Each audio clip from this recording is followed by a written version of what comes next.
Hi, Stitchers! Welcome to Tatreez Talk, where we share conversations about Palestinian embroidery. I'm Lena, here with my co-host Amani, chatting with talented embroiderers and artists, sharing their stories, inspirations, and the cultural significance behind their work.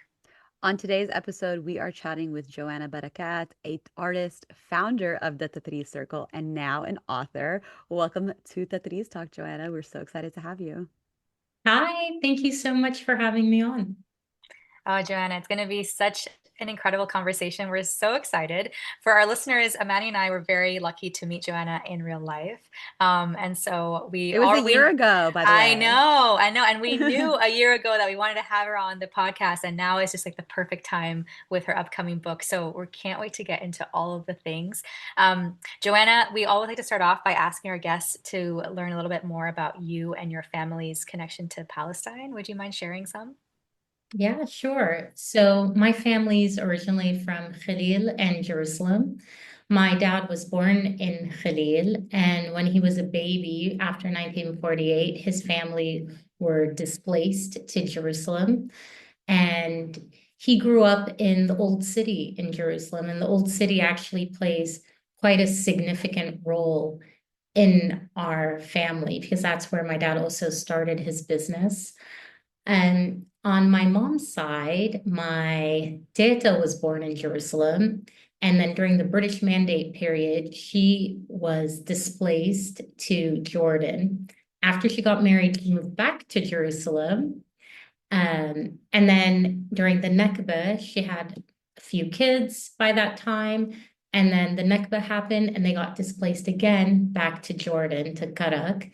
And when she raised her family there, my grandfather died quite young.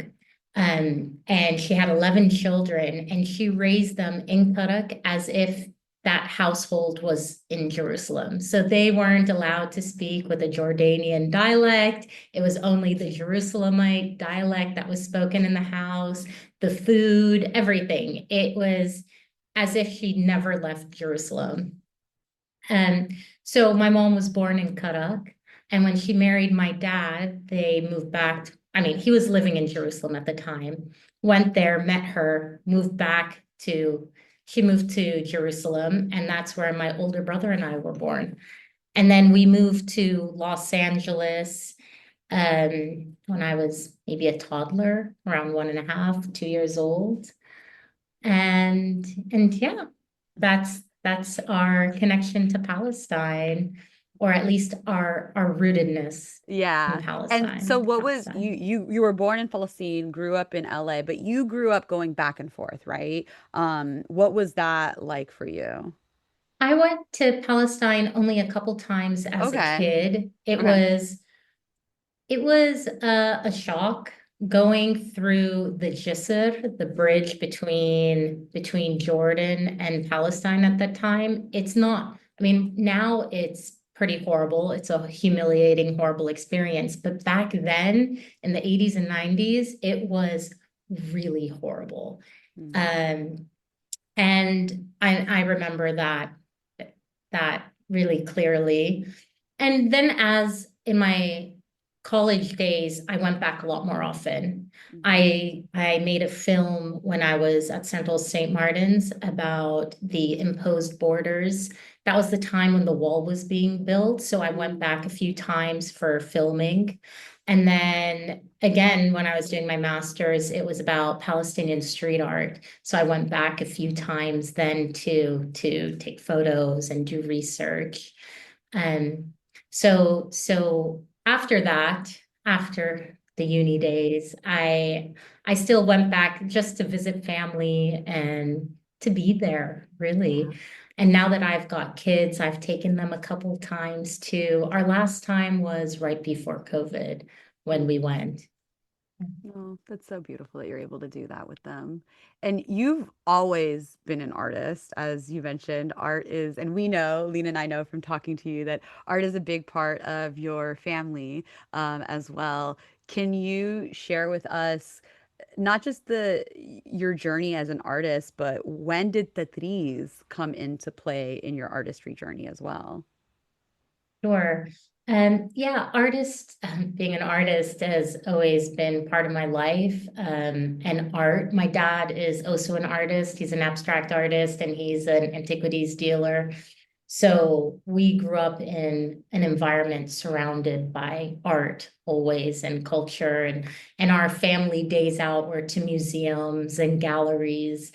Um, Tatreez came into my life later, actually, after I got married. In our household, though my dad had collected some old antique Palestinian embroidered cushions from Khalil. He had a few pieces, and my mom had some cushions that my khalto had stitched for us. But they were hidden away in the closet. They weren't really on display. Tatreez didn't play a big role in our household growing up.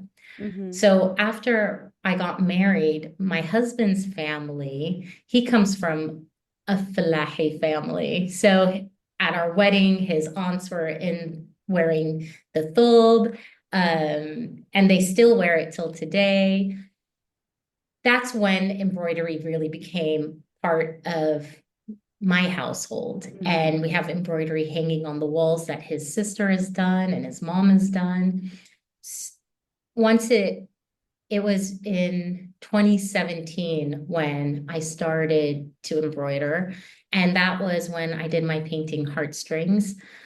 I had done a couple of self-portraits where I painted the embroidery on me, but for this one, I really wanted it to be more visceral. I wanted the viewer to be able to feel the stitches on the skin. So for those who might not know, Heartstrings it's an acrylic painting. It's a self-portrait, and I'm stitching the motif onto my chest. And in order to do that, I had to learn how to stitch. And I didn't know anything about cross stitch at the time. My sister-in-law, Ghada, Hmm. she's a brilliant embroiderer. And she was over at the time. And I asked her, I was like, will you show me? And she was always cross stitching something. She always had some project she was working on. And I asked her to teach me how to cross stitch, and she taught me the basics and how to count the stitches in the motif and how to start, how to like end the thread and start a new one, all the basics. Hmm. And anytime I include anything in a painting, it's going to lead me towards researching it. And the more I researched Palestinian embroidery and read about the history and understood the context, the more I fell in love with it.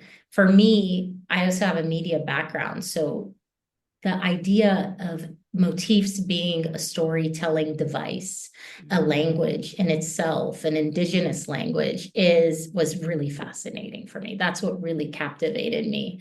And it helped me include it in other works, adding another layer of meaning and depth to my paintings.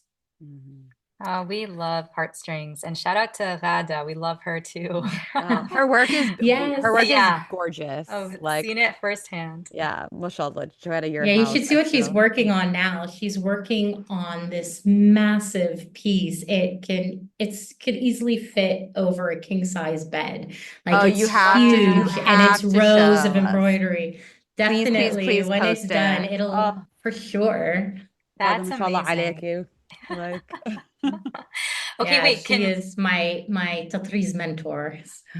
I love that. I love that. And actually, can we also like learn more about Heartstrings because it's such a gorgeous painting. Like, yeah. where did you get the inspiration of the concept of, stitching on yourself and how did you choose the Hmm. motif? And tell us more because it's such a beautiful piece. Sure. Well, heartstrings, the idea behind heartstrings was it was about reclaiming my story as a Palestinian. I feel like, especially Palestinians in diaspora, more so maybe even outside of the Arab countries in the US and Canada and Europe, we all have that same struggle with it's not just struggle with identity, but it's that sense of belonging. I don't belong here. I Yes. don't belong there. And I was fed up with that. I was like, you know what? I belong everywhere. And this is who I am, and that's really what the painting's about. The idea of the stitching on the skin, I was inspired by tattoos and how people they tell their story through tattoos, similar to how historically Palestinian women did on their thobes with their motifs. You've got these different things that were symbolic of moments in your life or for whatever reason, and some of them could be decorative. And I like that idea of marking your skin. So there was this new sense of being that I wanted to document. And I wanted to document it on my skin, literally. And that's why she's stitching her skin. And there's those things when we're navigating those challenges with our identity and the sense of belonging. There's what do you tell people? What do you hide from people? That's why she's wearing the headscarf, for example, to hide certain things about herself, but then her skin is bare at the same time. So there's that vulnerability and that openness. There's poppies in the background, kind of representing, poppies grow wild. And I like that idea of this new wild awakening, this in that sense of belonging and that new story. Yeah. So that's really what Heartstrings is all about. I love hearing the background and the inspiration from you because that's actually I'm pretty yeah, that's the first piece I ever saw from you, and that's kind of what brought you to my world. And I was like, this is so cool. It was actually, I remember seeing it and thinking for the first time, like, I want to know how to stitch on other materials. And that's where I first started even thinking about stitching on photography from seeing you do it on your painting with your canvas. And I was like, that is so dope. Like, I loved it. And then again, hearing the inspiration behind it is just so much more, it just makes it so much more powerful when it was already so powerful just visually. So thank you for sharing that. I love hearing Thank it. you. Yeah. Yeah, and learning the embroidery, and the deeper I got in with the Tatreez, I Mhm. felt more that sense of belonging because Yeah. my Arabic, I understand Arabic and I can Mhm. speak, but it's broken Arabic and I've been made fun of, and Yeah. those scars stay with you. Yep. So when I discovered Tatreez and being able to be fluent in this new language, that Mm. also was very much part of what that painting's about. Oh, I love, love, love that. That is very beautifully said. And I definitely feel that because my Arabic has been made fun of too, but it's fine. I'm fluent in Tatreez. Exactly.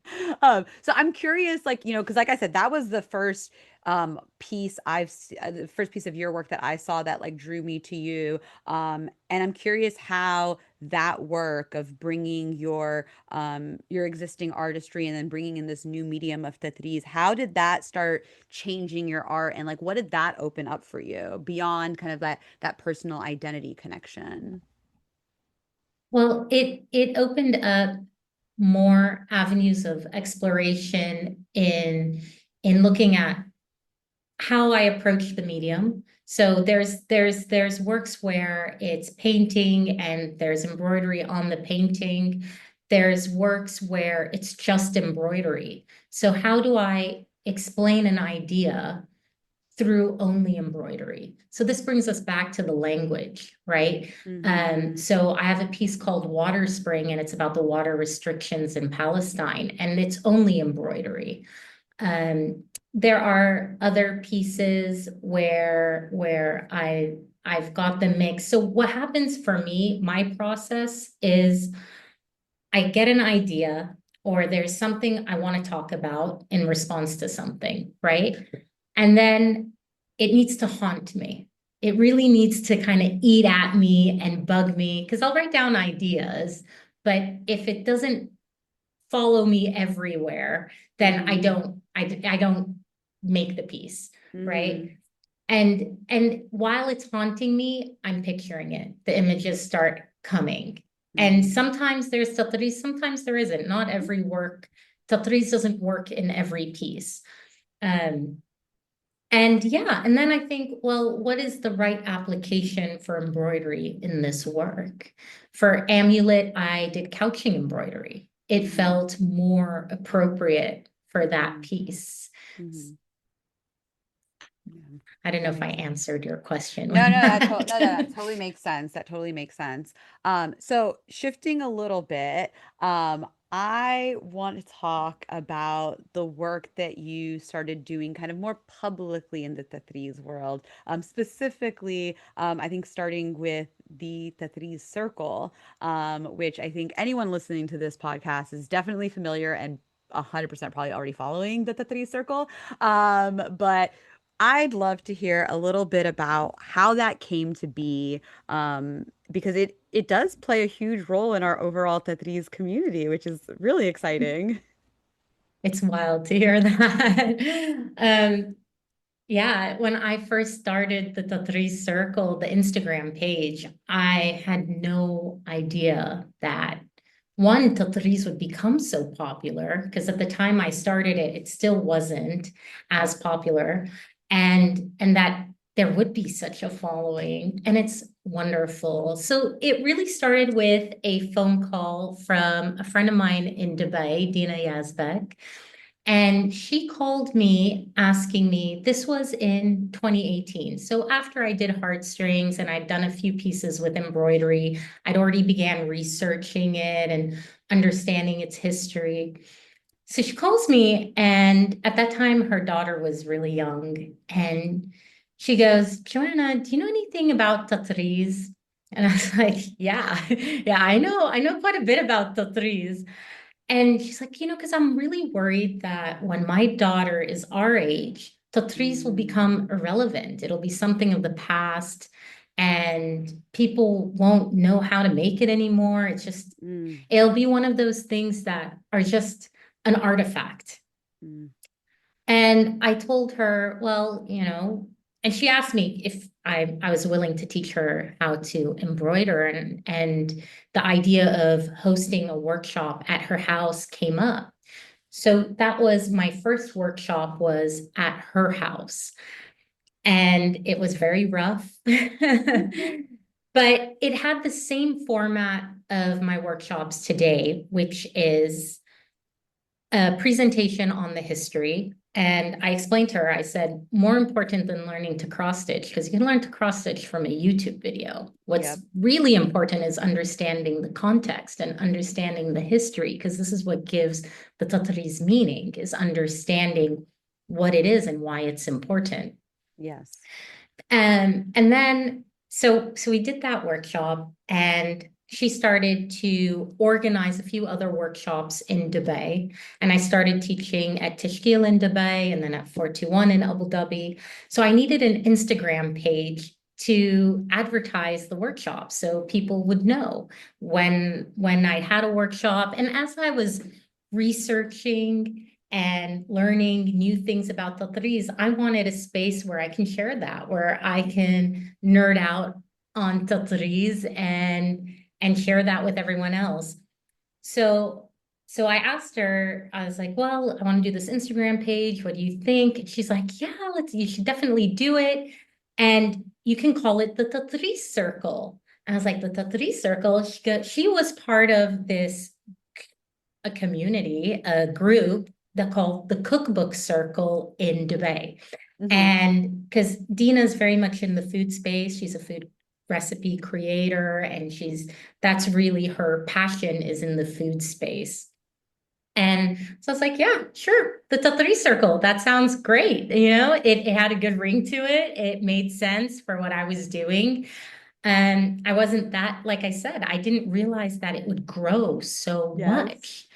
And I started posting things, and slowly and very organically, it started growing alongside with people becoming more interested in Tatreez. COVID, of course, is when more than ever people were looking for ways to connect. They were looking for not just connection to Palestine, but connection to each other as well. Yes. And the Tatreez Circle is also a great way for people to reach me directly and ask Yeah. questions. And I was doing things like Motif Monday I remember and those. I you miss remember those. that? Yes. I when I And first started my Tetris journey before I could get my hands on books, like I was literally saving those like Motif Monday posts. They were yeah, it was great. hard to find motifs then. You really Yes. needed the books, and finding things in English as well. Mhm. I remember there were some photocopied pages that were scanned and put up online Mhm. from I think Nabil Anani and Slimane Yes. Mansour's book. I still have those saved in a folder Yeah. somewhere. Yeah, I And so know yeah, that so took a good that's time. how the Tatri circle came about. Um, and yeah, so also in the workshops, what set my workshop apart was I also spoke about artists, the Mhm. way different artists approach Tatreez, contemporary artists incorporating it into their artwork. Because I felt that you understand the history of Tatreez, you understand how it changes in form and meaning after 1948. But what about the symbolism around Tatreez that Mhm. we all, like, for example, I didn't grow up with Tatreez in my household, yet I'm so connected to it. Why? Mhm. Why does Mhm. it have that hold on us? And it's tied to that symbolism, and it's tied to its connection to Palestinian identity as a signifier of Palestinian identity. So that was also really important to share and to explain to people. Mhm. Yeah, I hear that. So powerful. Yeah. Yeah. And I also, it's funny as you're talking about this whole journey. I don't know if you're noticing, but Manny and I are both like nodding really. Yes. Mhm. Yes. Like we remember. And it's 100% everything you're saying is like, wow, it's so Yeah. crazy how things have changed and how in In such a short 2025, time. Yeah. yeah, but Yeah. 2025, you have people doing Tatreez all over the world, and now like they It's have, amazing. yeah, there's so many pages for them to find inspiration, to Yeah. learn from each other. Um, I wanted to ask also before we kind of moved on from the Tatri circle around kind of the community. What did like Mhm. what how would you define the community that's behind the Tatri circle, and how has that played a role in shaping it into what it is today? I feel like a lot of there's it's two-part. There's the online community and the in-person community. Mhm. So the online community, I mean, for me personally, because I'm a one-man band with the Tatari Circle, Yep. We hear um, you. We hear you. yeah. So for me, it was a way not just for people to access me, but for me to access other practitioners Mhm. and artists and people in the Tatari space, which made it easier to learn more and to make some amazing friends, present company included. And but this was all because we were able to connect through this online community. Mhm. In person, it was really through the workshops. I made some amazing friends through my workshop. And through the three circles, having these meetups where people, like-minded people, can come together and stitch together and share stories and talk and connect, because that's what it comes down to at the end of the day. Part of our interest in Tatreez, and a lot of people are coming to learn about Palestinian and not Palestinian, is because they're trying to connect not just to the culture and heritage, but to each other. And I Mhm. think that's super powerful. Yeah. We're Wholeheartedly always looking agree. for connection. Yeah. I mean, I always say that my favorite part of Tetris has become the community. Whether it's in person or online, like you said, there's just so much that you can learn from each other. So many people, like Lena and I would have probably never met if it wasn't for Tetris. We would have never met you and connected with you if Yeah. it wasn't for Tetris. And I think that's like so beautiful. Again, when you're connecting with other Palestinians all over the world, but even when you're connecting with non-Palestinians who are, our allies and then become friends. So I will say we host Tetris gatherings here in the Bay Area, and we certainly name them after the Tetris Circle. And it's really cool now, like kind of hearing the backstory, where the name came from and the history, and the fact that now, like literally all over the world, Palestinians are hosting the three circles everywhere. I So know. it's It's so it's cool. It's so wild. It's cool. amazing. Yeah. So Dina gets full credit for Heck the name, yeah. the Tatreez Circle. Yeah. Thank you, Dina. We love you. We appreciate you. Oh my God. Okay, so continuing on this journey, we want to talk a little bit more about kind of like the spaces you've made in your workshop to talk about contemporary artists in Tetris, because that's also related to your book, that we will also talk Totally. about. But can you tell us a little bit more about that? Why is that, or why has that been so important for you to include in your workshops and in your talkings? Yeah, I think it's really important for people to know why it matters. So of course, the historical context and understanding the purpose is important, but I think people need to also understand why this symbolism exists. So in the 1960s, when the PLO was founded, they realized that they needed to use art and culture and heritage as a way of forming this Palestinian national consciousness. And this is where the liberation art movement in Palestine came out. So Ismail Shammoud was the founder and director of the Department of Arts and National Culture for the PLO. And his wife, Tamam al-Akhal, was also part of that. She played more the role with culture and heritage. And this is when they were doing traveling exhibitions around the world where they would take thwab and put them on display. They also at that time, and you see that a lot in the artwork coming out of the 1970s, where you have all of these symbols that we associate with Palestine now. Not only Tatreez and the woman in the embroidered dress, which became a metaphor for Palestine and the motherland, but you also the olive tree, the cactus, the key, all of these different symbols came out of that art movement. And that symbolism is still used today and it's still relevant, but contemporary artists now have also, just like the dress and Tatreez has evolved, so has the artwork and the concepts in the artwork. So you see a lot of contemporary artists who include Tatreez in their artwork because they're referencing indigeneity. They're referencing different concepts around time and memory and identity, even body politics. So you still have the symbolism of Palestine as this motherland, and that's very emotive. It's very emotional for Palestinians to look at.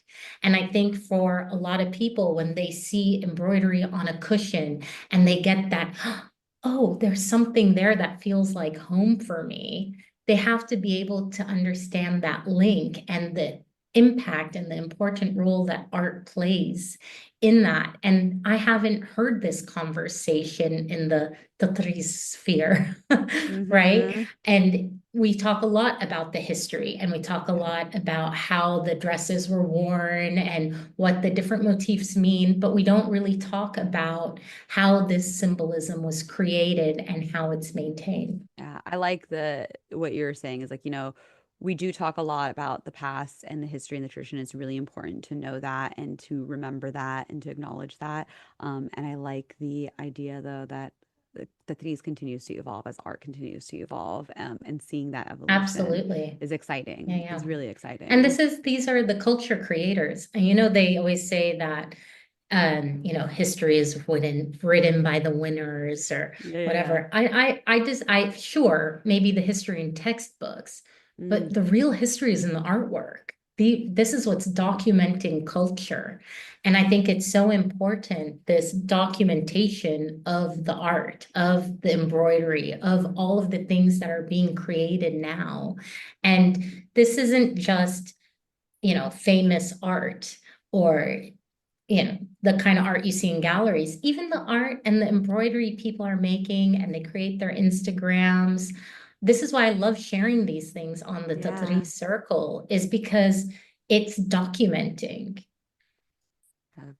I love that. That is so powerful and really like makes you think about art in a very different way and also recognize that Tatreez is part of art. Like that is definitely a Absolutely. yeah, it's Yeah. definitely a conversation that Amani and I have had on and off the podcast. Um, I'm Just look at curious. Amani's background. Yeah, I literally was telling her earlier because today was the first day I see the new background with her photo Tatreez art. I So love it. Thank you. You know, like I said, definitely one of the inspirations was your work. So came prepared. Oh, I I'm love this. honored. No, I love this. And this is such a, like you said, it's such an important conversation to have that isn't really being had right now.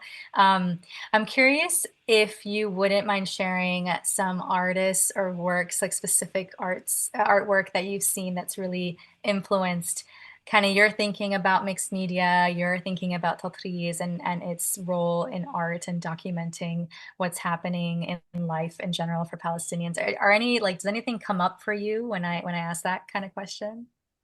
I think of indigenous artists, Mm. not necessarily Palestinian artists, but I think of Mhm. artists like Jeffrey Gibson, for Mhm. example, and the kind of work he makes. When it comes to Palestinian artists, gosh, I mean, everybody in the book. I am such a fan of all the artists that are in the book. They are so amazing.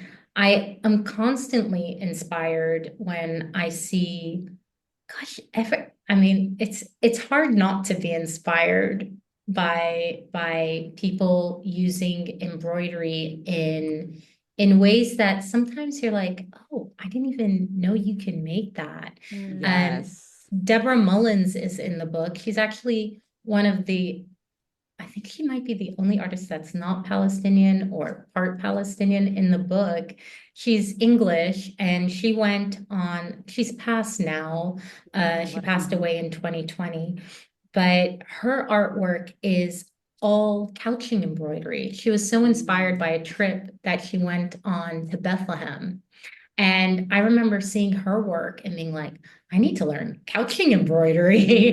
This Mm. is not just beautiful, but the way that she used it to also convey messages and to express ideas. She had a piece called Borders, and she used the borders that you would find on the Ebbe. Um, Mm.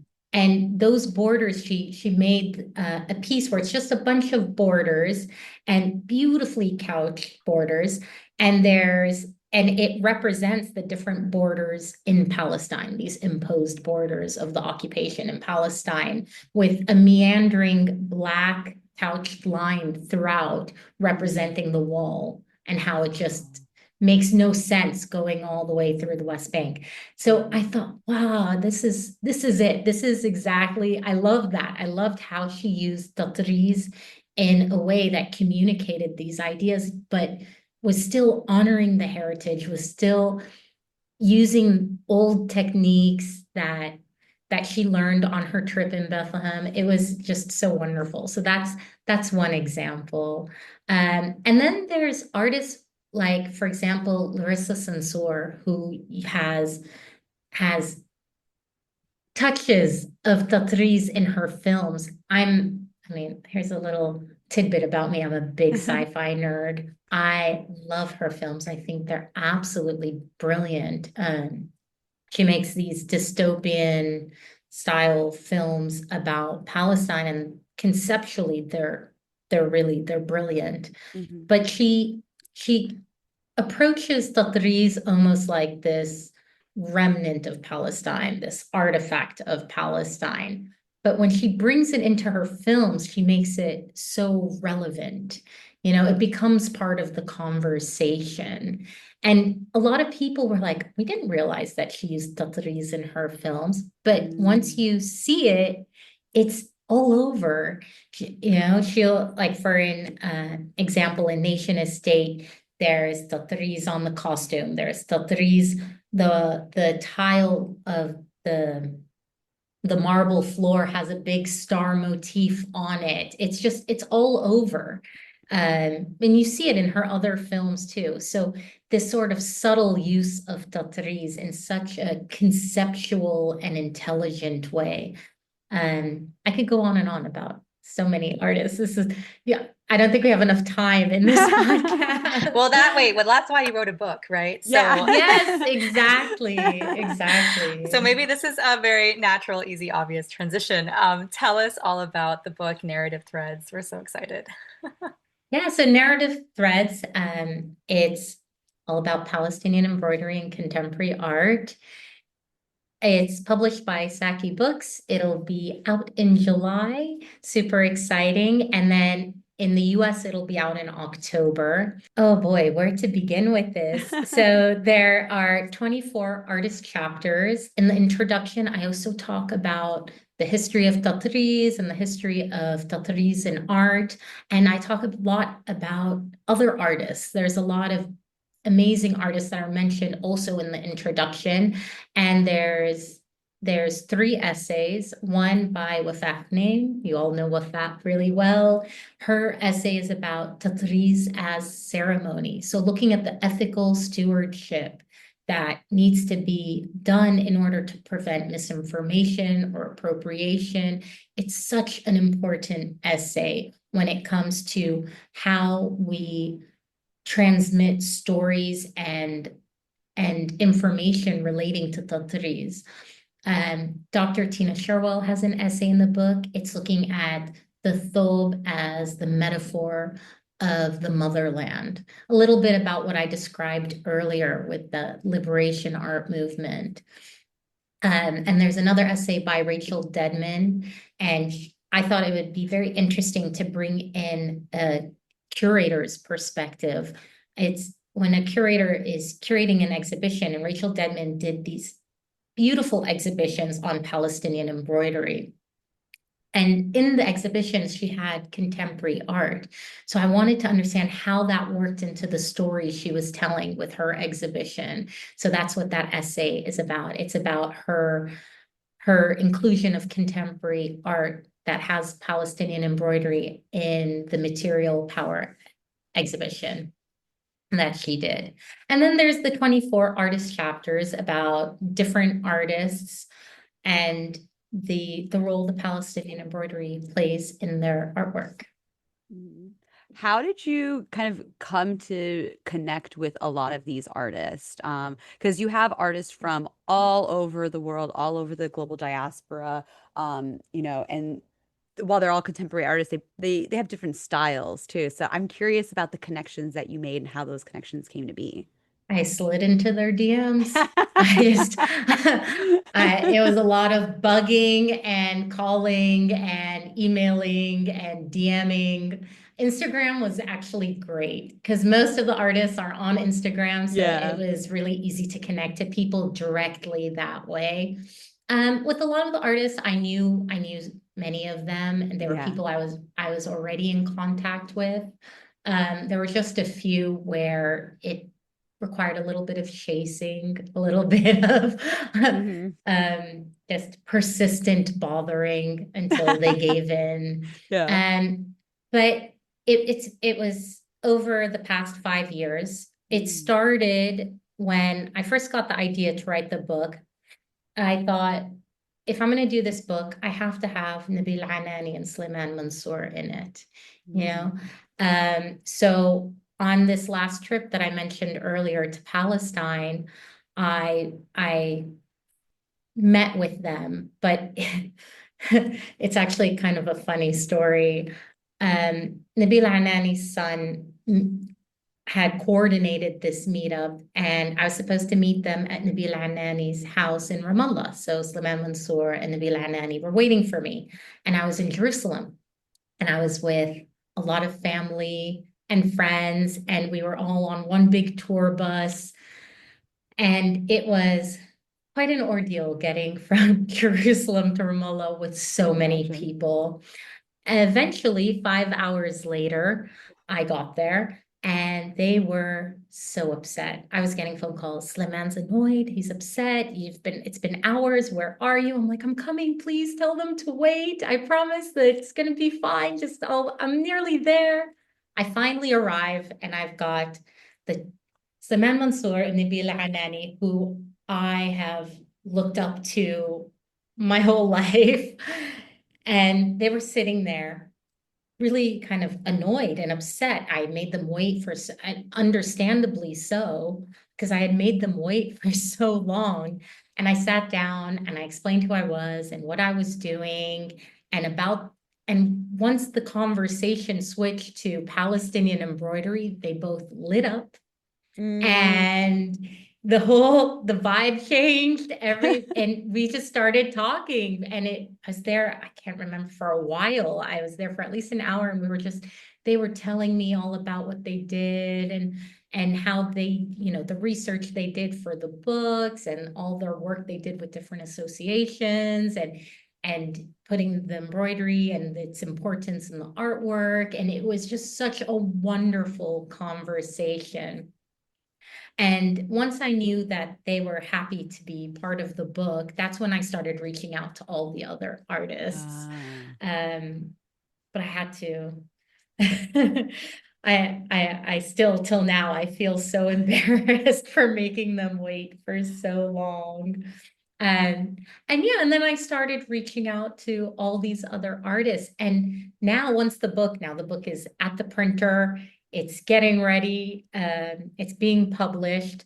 And now there are so many new artists that I'm So cool. discovering. Yeah. So many. So there might be a volume two coming We love because it. I feel like also over the past years with this um, new interest in Mm-hmm. Palestinian embroidery, a lot of artists have started incorporating it in their work. Yep. And it's been really exciting to see that. Um, not just not just embroidery like Yeah. Tatreez, but contemporary artists and even very established contemporary artists who never did anything with Tatreez are now starting to feel inspired and approach it in new and exciting ways. Mm-hmm. Yeah, I personally love seeing Tatreez incorporated in mixed medium art and seeing how people take a traditional art form and make it untraditional, I guess you would say. Definitely. But I would definitely be excited about a volume two. So And not we'll be just mixed cheerleading. media. So you see it in photography and Yes, film, you see it in exactly. sculpture now, you see it Yes, in all different mediums. totally, So totally, it totally. is really exciting. It's exciting to see how people reinterpret it.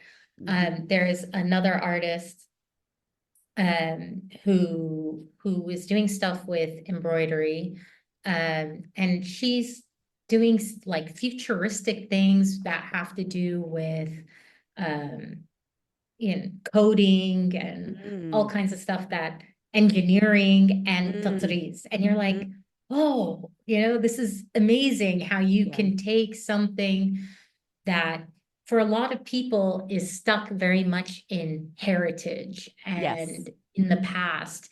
And she's taking it way into the future.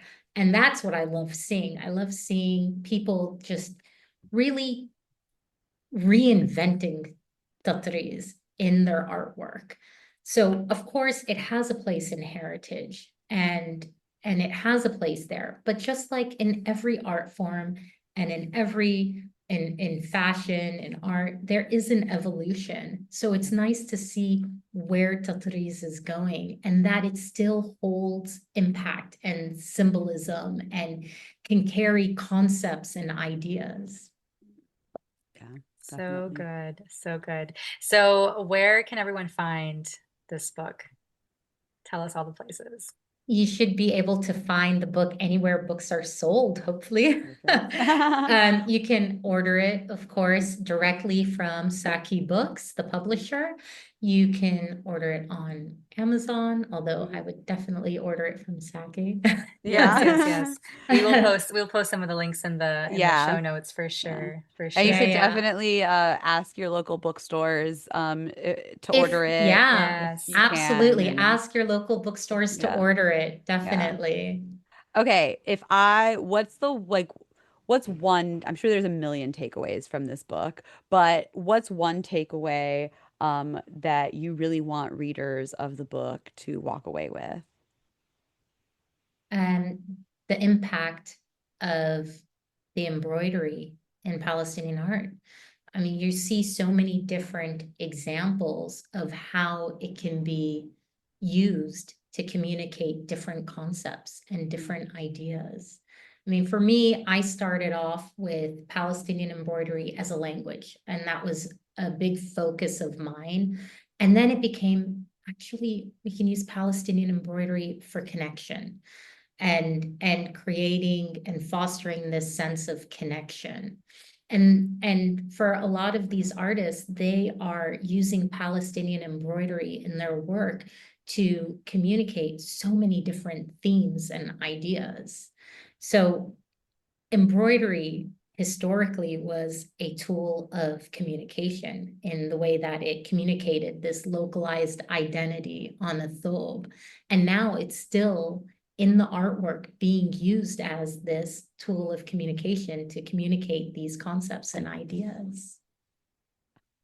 Love. Like me and Lena are both like cheesing so hard and just nodding because this whole conversation is so exciting to hear, and you put everything so eloquently that I think a lot of us feel in our hearts. So thank you for that. And I think that should get everyone very excited to read the book. I And hope so.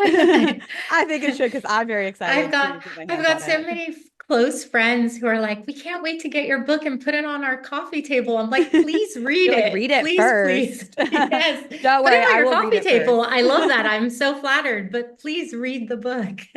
Yes, definitely. And you have so many amazing artists. Kiki, who's been on the podcast before. I was so excited to see you include her. And I mentioned earlier, Chris Gonzalez, who's someone I grew up with here in the Bay Area. So it's really dope just seeing like this generation of Palestinian artists all over the world and being recognized. So thank you for doing that work because writing a book is not easy, as you said, 5 years in the making. So thank you. No, not easy at all. And for Kiki and Chris, it was really important for me to include street art because you Yes. see it in street art, and street art is such an expression of the people, you Yeah. know? It's just and it's public. It's very different to kind of more the highbrow art that you only see in Yeah. galleries and museums. So that Totally. was really important. Those were two artists that were top of my list to include. I'm so glad. I'm so, so glad. Okay, we could continue to talk to you forever, but we want to be mindful. Obviously, you're around the world, overseas, and it's late for you. But before we let you go, we do want to ask, are there any major life lessons that you have gained from Tatreez? Oh my goodness, that's a whole podcast I in know. itself. And life lessons from Tatreez. So many. I mean, we've already spoken a lot about connection and community. Tatreez has taught this racing, crazy mind to slow down because when I don't, I make mistakes. And I'm not one of those, oh, if you make a mistake here, you can make a mistake there. And then it's not, no, no, no. I'm an unpicker. I have to unpick everything, crying, unpicking. Relatable, sis. Um, yeah. So it really forces you to slow down, embrace the process, let go of a little bit of perfectionism. Um, Patience for sure is a lesson. It's really interesting how it puts you in a state of flow. Yeah. You know, I'm sure there's a brain frequency change that happens. Um, it gave my art new meaning. Adding it to my artwork was a major shift for me. Mhm. Um, and I think there's an element of self-love that came from when I first started learning Tatreez to now. I've always been a very loud, proud Palestinian, Mhm. but being able to participate in a practice that is such a beautiful manifestation of our culture, especially as women, I Mhm. think that really it feels so good. Yeah. And I think that's probably one of the biggest lessons for me. That Love. is so beautiful. Oh, thank you so much, Joanna. It's been such a pleasure chatting with you. We will obviously put all of the links for your book in the show notes. Anywhere else that people can go to keep up to date with all that you're doing, maybe when the volume 2 begins, like where can people find you? They can find me at the Tatreez Circle. They can find me also, my other Instagram is Joanna Barakat Art, and that's focused more on my artwork than just on Tatreez. I have a website, Joanna Barakat Art. Where else can you find me? I mean, those are the main places. Yeah. Perfect. Perfect. And the We'll link book, it. Narrative And then Threads. Of course. Narrative Threads, we will share the links for everyone to be able to order their own copy and order copy for their friends. And of course, to follow Joanna and hear all about the work that she's doing. And again, with the Three Circle, Joanna does a really great job of showcasing and sharing the community as well. So, highly encourage you to follow to learn and also connect with other Tetrizers. So thank you again, Joanna. We appreciate Thank, you joining us thank and you we hope so to talk much to you for soon. having me. Thank you Of so much. course. Bye. Bye, Habibi.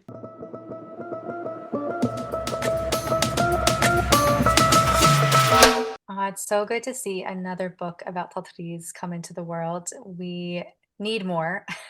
Yes. More But written by Palestinians. yes, yes. But I'm really excited to see kind of this intersection that she's exploring with this book, thinking about Tatreez and contemporary art. And I mean, we've had a lot of different contemporary artists on the podcast, and every time we have a conversation with them, it's absolutely incredible and mind-blowing to see, like, just get a glimpse of what's going on in their brain and how they create. It's really, really beautiful. I love what you said about this documenting, you know? Mm-hmm.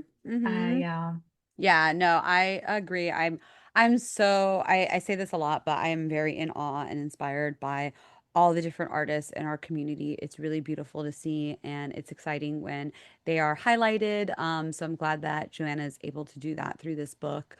I also really loved what she talked about as like Tatreez being a language. We talk about that a lot. We talk about the storytelling behind Tatreez. And I think as Palestinian diaspora, we could relate about look, my Arabic is not great. I get by. I clearly last year was able to manage myself into an ER room, into the ER in Jordan with my Arabic. So, we were fine. But but yeah, I hear her when she was like, my Arabic's kind of broken. People have made fun of me. It definitely those scars stay. But with Tatriz, I'm fluent in Tatriz. And I'm like, yes, I Mm, love that. I resonate with that. I feel that. And I think that for all of us, no matter where you are in the world, especially if you're Palestinian, Tatriz is this language that we all share. And it's really, honestly, even people who don't practice Tatriz, who are Palestinian, it's still a language that we share because even if they're not practicing Tatriz, oftentimes they still recognize it yeah. as being Palestinian. So it's just great, always great to have these conversations. We now need to continue to pester Joanna about volume 2. Obviously, volume 1 took her 5 years, so it might take a while, but we will pester slash support her into doing another one. We love it. We can't wait to see more. Yes. Well, thank you so much for listening to Tatriz Talk. Of course, we want to hear about your Tatriz journey. Share your stories with us at tatriztalk@gmail.com, and we might have you on an upcoming episode. Don't forget to subscribe to the podcast on your favorite listening platform and be sure to leave a 5-star review. You can follow me at Min Amani and Lina at Lina Stob. And of course, you can follow the pod at Tatriz Talk. We'll talk to you soon.